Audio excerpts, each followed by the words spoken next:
உலகமெங்கும் உள்ள அனைத்து இறைமக்களுக்கும் வணக்கம்.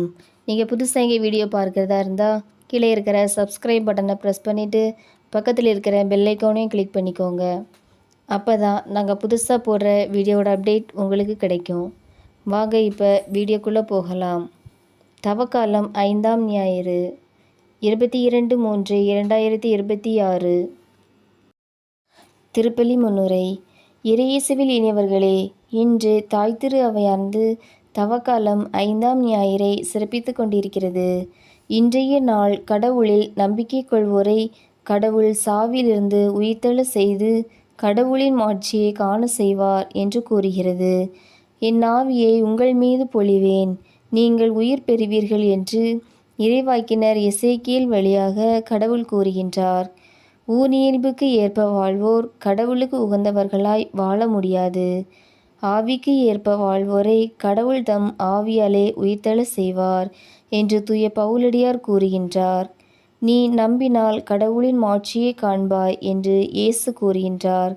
கடவுளை நம்பும் அனைவருக்கும் உயிர்ப்பு உண்டு என்பதை இயேசு தெளிவுபடுத்துகின்றார்.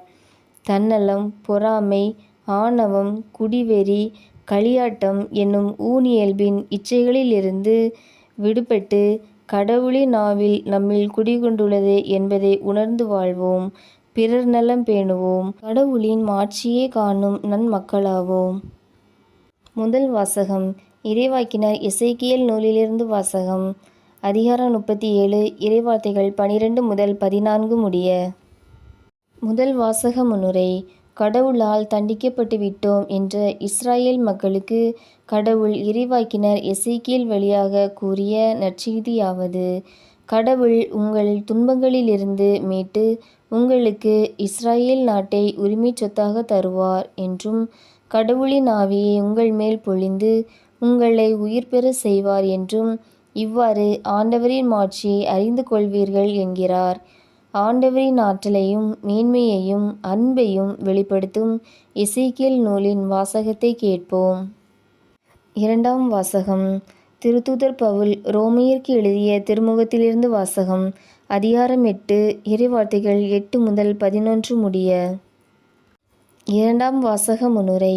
ஊனியல்பிற்கு ஏற்ப வாழும் நம்மில் உள்ள பாவத்தை போக்குவதற்காகவே கடவுள் தம் மகனை இவ்வுலகிற்கு அனுப்பி நம் பாவத்தை போக்கி நம்மை கடவுளுக்கு ஏற்புடையவராக்கினார். கடவுளின் ஆவியையும் நம்மில் பொழிந்து ஆவிக்குரிய இயல்பை பெற்றுக்கொள்ளும்படி செய்தார். இயேசுவை உயிர்த்தெழ செய்த கடவுள் நம்மையும் உயிர்த்தெழ செய்வார் என்று கூறும் ரோமையர் திருமுகத்தின் வாசகத்தை கேட்போம். நற்செய்திக்கு முன் வாழ்த்துளி. மனம் திரும்பி நற்செய்தியை நம்புங்கள். உயிர்த்தெழுதலும் வாழ்வும் நானே. என்னில் நம்பிக்கை கொள்ளும் எவரும் என்றுமே சாக மாட்டார் என்கிறார் ஆண்டவர். நற்செய்தி வாசகம். தூய யோவான் எழுதிய நற்செய்தியிலிருந்து வாசகம். அதிகாரம் 11, இறைவார்த்தைகள் 1 முதல் 45 முடிய. விசுவாசிகள் மன்றாட்டு. மனிதரின் மீட்புக்காக மனிதனாக பிறந்த அன்பு இறைவா, எங்கள் திருத்தந்தை, ஆயர்கள், அருட்பணியாளர்கள், அருட்சகோதரிகள், துறவிகள் அனைவர் மீதும் உமது ஆசீரை பொழிந்தருளும். அவர்களுக்கு இறையாட்சி பணியில் அருளையும் ஆற்றலையும் உடன் இருப்பையும் தந்து காத்திட வேண்டுமென்றும் இறையழைத்தல் பெருக வேண்டுமென்றும் இறைவா உம்மை மன்றாடுகிறோம்.